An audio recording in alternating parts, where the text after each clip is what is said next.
Nusa Nipa. Kami mendengar banyak cerita dari dalam dan dari luar.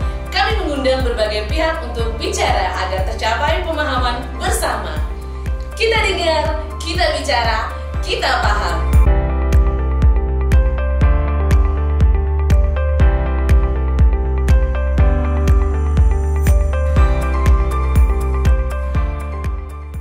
This is your host today, I am Rene Kartini. Kayaknya menyesuaikan sama tema hari ini ya, bahasa Inggris haruskah? Kenapa sih ngomong tentang tema ini?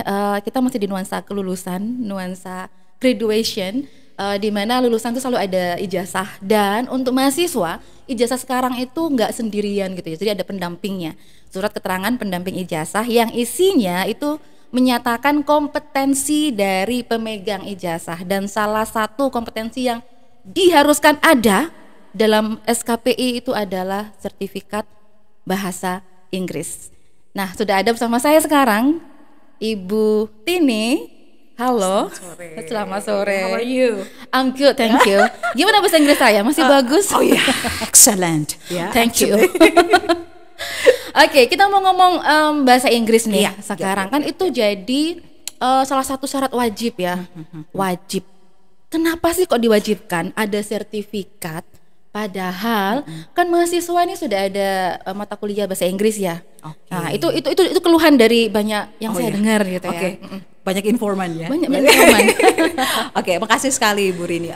Mungkin saya jelaskan sedikit mungkin perbedaan antara bahasa Inggris sebagai mata kuliah sama sertifikatnya nanti.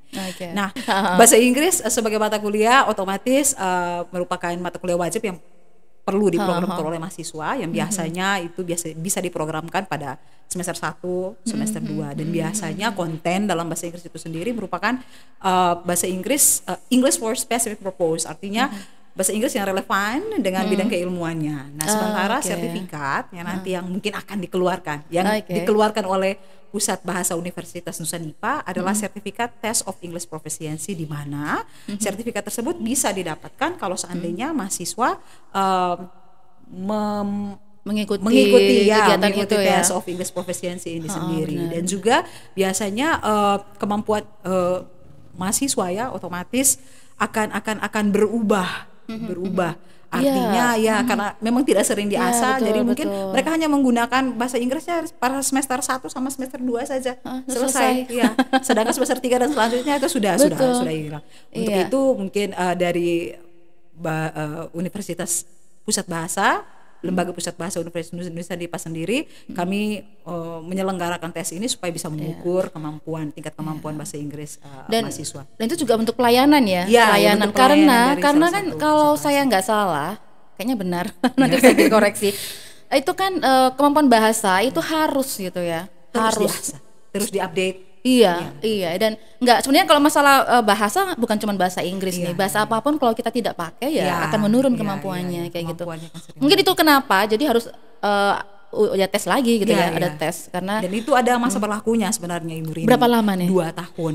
Kalau yang di Unipa itu jenis tesnya itu namanya tes apa? Oh iya, di Unipa kita sendiri menamakan tesnya Test of English Proficiency atau biasa disingkat jadi TEP.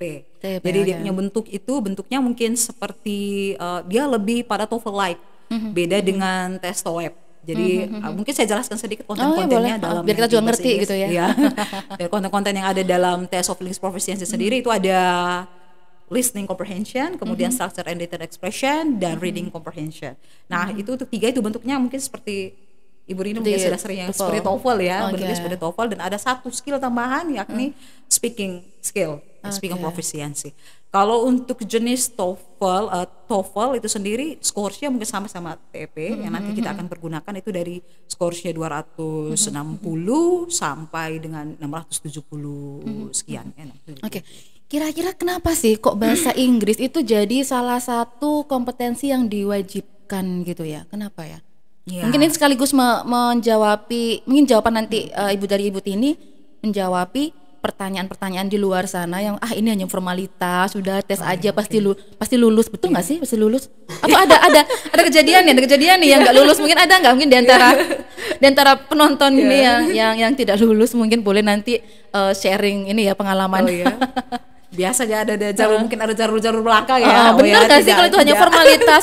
Kalau bayar pasti lulus, bener nggak sih itu? Bener pernah denger loh. Iya ya, banyak berarti ya, banyak beredar sering. Banyak beredar, makanya kita perlu klarifikasi. Oke, kalau untuk yang di Test of English Proficiency TEP untuk Universitas Indonesia IPA ya diselenggarakan oleh Pusat Bahasa otomatis melalui beberapa mekanisme. Jadi yang pertama itu mahasiswa diwajibkan karena kita ada semenjak ada seperti ada kelas modelnya seperti kelas persiapan ya, class of English preparation seperti pengayaan seperti itu ya Ibu Rini ya. Bentuknya kayak pengayaan ya, dalam beberapa kurun waktu tertentu, kurun waktu tertentu. Jadi mahasiswa intinya kita mengetahui bahwa si mahasiswa ini sudah punya basic bahasa Inggris, kemudian kita berikan latihan selama beberapa kurun waktu tertentu dan setelah itu mereka mengikuti tes. Nah, tes ini pun bukan hanya satu kali, Ibu Rini. Jadi untuk melewati beberapa passing grade, ya passing grade yang sudah kita tentukan, contohnya untuk di Unipa sendiri kita tentukan passing grade untuk karena ada 2 jenis tes, Ibu Rini. Sebenarnya tes of 3 proficiencies itu yang meliputi listening comprehension, structure and detailed expression dan juga reading comprehension. Itu mahasiswa minimal skor minimal yang harus ditempuh mahasiswa adalah 400. Sedangkan speaking skill sendiri skor minimal yang harus ditempuh oleh mahasiswa adalah 100. Nah, apabila mahasiswa tidak lulus di tes pertama otomatis harus mengulang ya. Jadi tidak ada sama sekali kalau seandainya ini formalitas. Berarti nggak betul itu ya. Seperti itu. Stop sudah ya, yang nggak betul itu ya. Berarti emang ini melalui tes yang memang benar-benar tes. Kalau nggak lulus ya berarti Anda nggak lulus, harus ngulang lagi pengayaan ini ya berarti ya.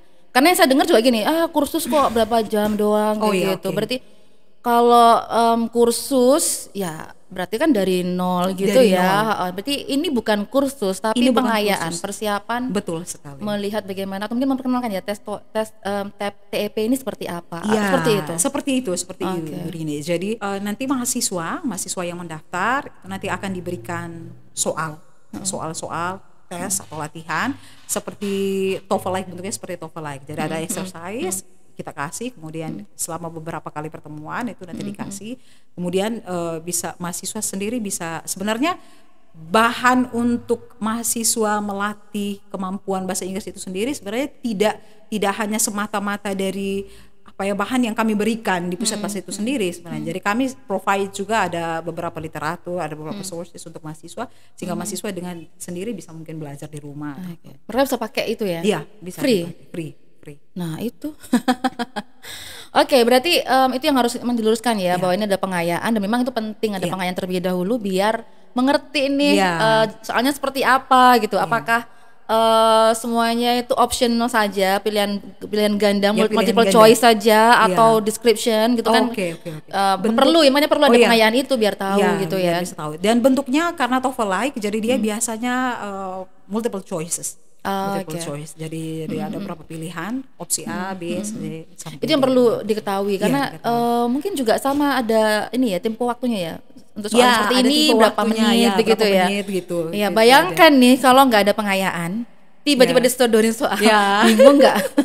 Itu berbeda dengan ini ya. Kalau pengalaman saya ya Ibu Rini kemarin, pengalaman saya waktu tes untuk S2 saya kemarin itu tanpa pengayaan loh. Jadi kalau untuk langsung dites dan itu bayangkan saja. Tapi lolos puji Tuhan ya, tanpa tes. Kemudian jadi saya rasa Universitas Indonesia IPA khususnya lembaga pusat bahasa sudah memberikan sudah membuat satu langkah maju yang sangat bagus. Artinya sudah mempersiapkan anak-anak kita. Nanti biar besok lusa kalau siapa tahu ada yang mau melanjutkan untuk studi S2 kemudian harus ada prasyarat bahwa harus ada sertifikat gini.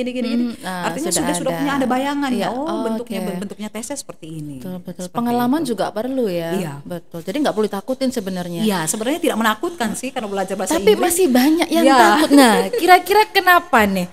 Jadi sebagian orang, ini bukan sebagian kecil nih yang saya tahu, sebagian besar masih takut gitu bahasa Inggris. Masih itu jadi momok kayak gitu. Iya, momok menakutkan. Itu kenapa kira-kira orang susah untuk mencintai ya, susah untuk suka sama bahasa Inggris gitu? Kok merasa kayaknya berat gitu? Mereka bilang soalnya tulisan sama pengucapan itu beda. Nah, Oke. gimana nih menurut Ibu Tini? Kenapa kok Oke. banyak yang takut gitu sama Ya, bahasa Inggris? itu juga sama waktu kami mau merekrut, ayo masuk ke program studi pendidikan bahasa Inggris. Nah, kasusnya mungkin sama ya. Banyak sekali yang mengatakan momok. Ini sebenarnya stigma saja sih, Ibu. Stigma Ya, si stigma bahwa bahasa Inggris itu sulit. Tapi sebenarnya kalau mereka tahu bahwa kegunaan atau fungsi dari bahasa Inggris sendiri, kalau kita excellent in English, artinya kita bisa menguasai dunia. Seperti itu. Setuju. Jadi sebenarnya ada mungkin juga metode belajar. Metode belajar dan metode mengajar yang digunakan oleh guru bahasa Inggris SD, SMP sama SMA, sorry to say ya, kurang Ya, menarik. ya. Kurang menarik bisa jadi. Ya. Ini tantangan Ya, ya, ya, buat ya, untuk buat kami di keguruan buat sendiri, Unipa ya. yang punya Ya. program studi bahasa Pendidikan Inggris, bahasa tantangan Inggris, besar. ya. Dan iya betul karena kita kalau dibilang kota besar juga bukan ya, dan Ya. itu juga dilihat dari bagaimana penggunaan bahasa. Bahasa Inggris. Kalau di kota besar mungkin bahasa Inggris sudah jadi lifestyle, di Ya. sini masih belum. Mungkin Masih itu yang belum, membuat mengajak orang belajar bahasa Ya. Inggris masih tidak semudah kalau di kota besar. Mungkin Ya. seperti itu ya. Kemudian ada mungkin saya sharing sedikit Ibu Rini, kemarin salah satu penelitian saya juga mungkin tentang lebih intens pada speaking ya. Jadi di situ saya menemukan bahwa mahasiswa sedikit, khususnya mahasiswa kami sendiri, mahasiswa program studi bahasa Inggris, pendidikan bahasa Inggris tuh merasa mereka merasa tidak pede ketika mengungkapkan berbicara bahasa Inggris di luar kelas. Jadi penggunaan bahasa Inggris tuh hanya masih di dalam kelas. Ketika mereka keluar dan menggunakan bahasa Inggris, ada stigma yang menyatakan bahwa ngomong bahasa Inggris sok Inggris ya, sok Inggris, sok pintar kayak gitu. Jadi ya itu merupakan salah satu mungkin salah benar, satu faktor benar. yang bisa. Circle juga pengaruh Iya, ya. circle juga atmosfer pengaruh, itu juga sangat pengaruh. harus terbentuk juga Iya. ya. Tapi itu mungkin perlahan ya. Iya. Di kita mungkin agak perlahan gitu dibandingkan dengan kota-kota besar lain. Iya, Tapi itu tidak berarti kita menyerah Iya, gitu kan. Kita harus tetap maju gitu ya. Apalagi sekarang sumber belajarnya kan sudah semakin banyak. Banyak, betul, Kita bisa betul, dengan iya. podcast bahasa Inggris, mungkin ya, Ah, musik. betul, boleh itu satu ide ya, podcast bahasa mungkin Inggris. bisa kedepannya ya mungkin ya, boleh Bu Rini ya, kerja sama podcast nih bahasa dengan Inggris. FKIP atau pusat layanan pusat bahasa oke, gitu bisa, ya. bisa, Oke, boleh. mantap. Catat ya teman-teman riset. Oke. Satu lagi nih ya, tentang masih kemampuan bahasa Inggris dan momok seperti itu. Menurut penelitian ini jadi tim riset kami mendapatkan data bahwa penelitian dari Michael Alexander, salah satu cyber security entrepreneur, ini dia bilang dari hasil penelitiannya menyebutin bahwa hampir sebagian besar CV dari fresh graduate itu menyatakan bahwa bahasa Inggrisnya mereka masih pasif. Kenapa ini pasif? Itu apa yang bisa Ibu Tini lihat nih? Oh, mungkin faktornya ya, faktor mempengaruhi kenapa bahasa Inggrisnya pasif. Pasif. Oke, mungkin karena bahasa Inggris sendiri bukan merupakan first language dan juga second language kita. Jadi mungkin merupakan foreign language kita, sehingga dalam komunikasi sehari-hari itu tidak dipergunakan. Jarang dipakai. Kemudian itu sama seperti yang tadi saya sampaikan sebelumnya, stigma. Ya, kalau menggunakan bahasa Inggris di luar itu dikatakan sok keren. Kemudian ada juga faktor lain yang mungkin banyak orang yang kurang menyadari bahwa bahasa Inggris itu benar-benar penting ya. Mungkin mahasiswa kita, khususnya mahasiswa di Kabupaten Sika, khususnya mahasiswa Unipa sendiri, mungkin mereka belum paham bahwa bahasa Inggris itu penting. Contohnya kayak saya harus menggunakan ini kami dari lembaga pusat bahasa memberikan layanan. Ada beberapa layanan termasuk test of English proficiency. Nah, untuk apa? Sebagai ini saja. Prasyaratnya untuknya sudah. Yang penting kita ikut tes supaya kita bisa ambil ijazah kayak gitu. Ambil ijazah, padahal mereka betul, penting sekali. Iya betul, karena ini juga yang saya alami dan juga circle saya alami juga. Kita akhirnya melihat bahasa Inggris itu jadi modal gitu. Karena itu kunci untuk mengetuk pintu-pintu gitu. Jadi kayak misalnya nih beasiswa, Iya. Hampir semua beasiswa itu syaratnya bahasa Inggris Bahasa dong. Inggris, betul Tidak sekali. ada bahasa Indonesia, tidak Ya, ada. tidak ada, Bahasa hampir Inggris tidak ada ya. Jadi sudah kunci itu, wah gampang. Makanya dibilang, oh, pokoknya kamu TOEFL 500 itu kunci sudah ke luar Kunci negeri. sudah. Wah, apalagi sudah masih Iya. usia-usia Udah, Gen Z Gen gitu Z. ya, mulai keluar negeri asik dong gitu Dan ya. kemudian Ibu kemampuan bahasa Inggris juga merupakan salah satu persyarat ya, mungkin persyaratan untuk beberapa industri-industri dalam perekrutan ya, karyawan. betul.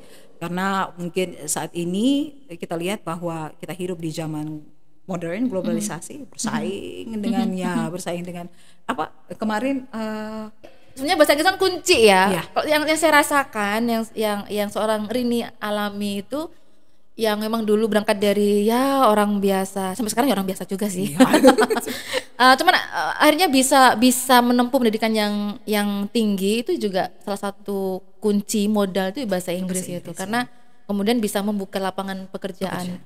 Karena betul tadi disampaikan bahwa banyak perekrut kerja itu mereka mensyaratkan bahasa Inggris gitu ya. sebagai salah satu. Betul. Jadi mungkin buat adik-adik dan siapapun ya tentunya sudah jangan ikut bahasa Inggris ya. Bisa dikuasain kok. Kalaupun salah-salah dikit oke lah gitu ya. Dan mungkin yang perlu mungkin PR kita bersama ya, meningkatkan kepercayaan diri. Ya, Dan juga bisa tahan gitu ya terhadap para pencuri mimpi. Iya, betul. Saya sebut itu pencuri mimpi itu yang bilang so Inggris gitu. Iya, itu PR kita bersama ya, bagaimana menumbuhkan kepercayaan diri itu. Oke, keren banget.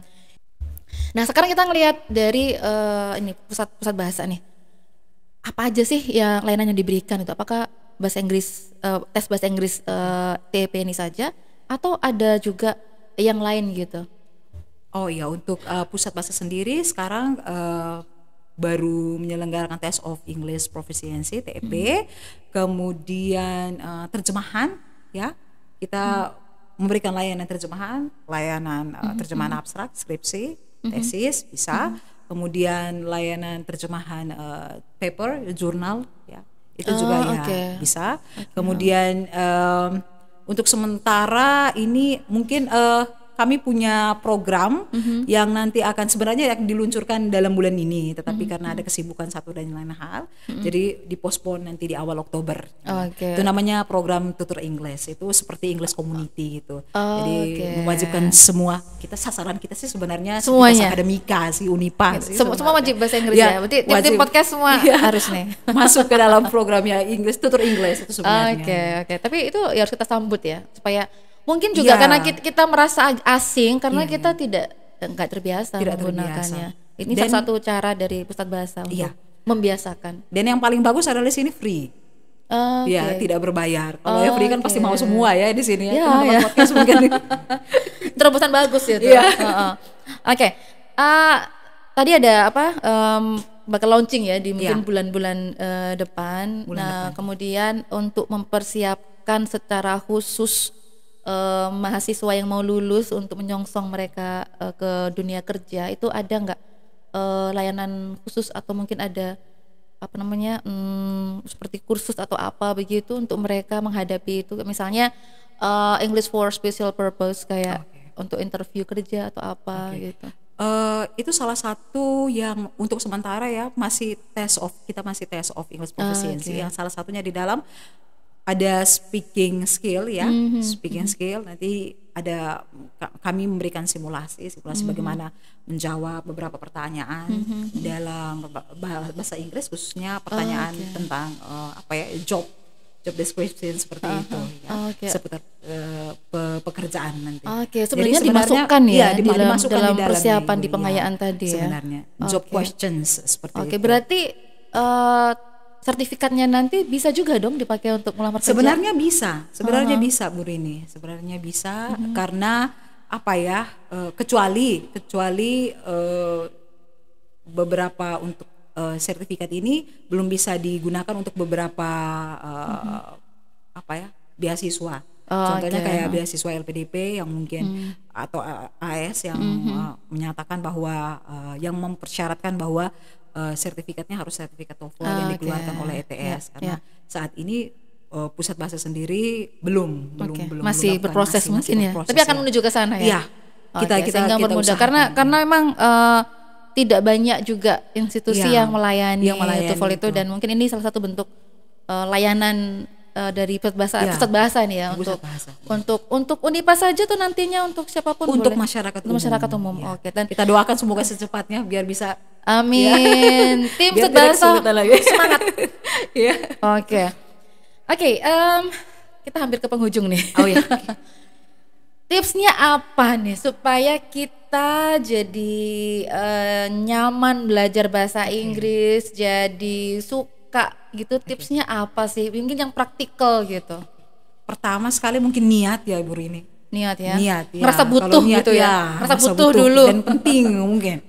Pertama niat sebenarnya, karena kalau seandainya dari dalam diri sendiri sudah terpatri bahwa bahasa Inggris merupakan bahasa yang sulit, susah ya, itu sudah ke depannya, untuk proses ke depannya sudah susah.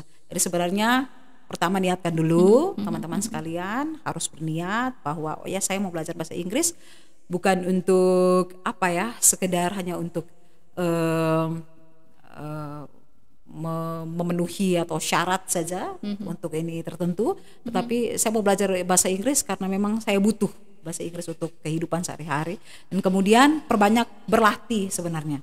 Berlatih. Kalau bahasa Inggris itu dipakai aja sehari-hari. Jadi biasanya kalau kalau Ibu Rina masih ingat bahwa waktu kita SMP, SMA atau mungkin SD, guru-guru kita sebelumnya mengatakan bahwa dalam sehari hafal 5 kata, hafal 10 kata. Itu sering aku dengar loh. Kita hafal di luar kepala setiap 5, tapi kalau tidak digunakan useless. Ya. Kalau sudah sekarang hitung berapa banyak kata nih yang sudah kita hafal. Betul, mungkin ratusan. Tapi ya seperti itu. Jadi banyak practice saja, practice make perfect. Itu aja sih sebenarnya. Jadi niat dan juga gunakan yang sudah dipelajari gitu ya. Yang sudah dipelajari, implementasikan lah dalam kehidupan sehari-hari. Salah benar hajar aja. Seperti itu. Oke, terima kasih banyak sudah meluangkan waktu. Saya juga terima kasih sekali ya. Sama-sama. Sudah diundang teman-teman podcast. Terima kasih. Sama-sama. Baik, semua viewer, terima kasih banyak sudah bersama kami, dan akhir kata saya Rini Kartini dan saya Kartini juga. Sama ya. Di sini. Sorry. Saya Kartini. Oke, sampai jumpa. See you next edition. Oke, bye. Mari kembangkan ilmu dan teknologi kita, Nusa Dipa abadi. Mari kembangkan ilmu dan teknologi kita, Nusa Dipa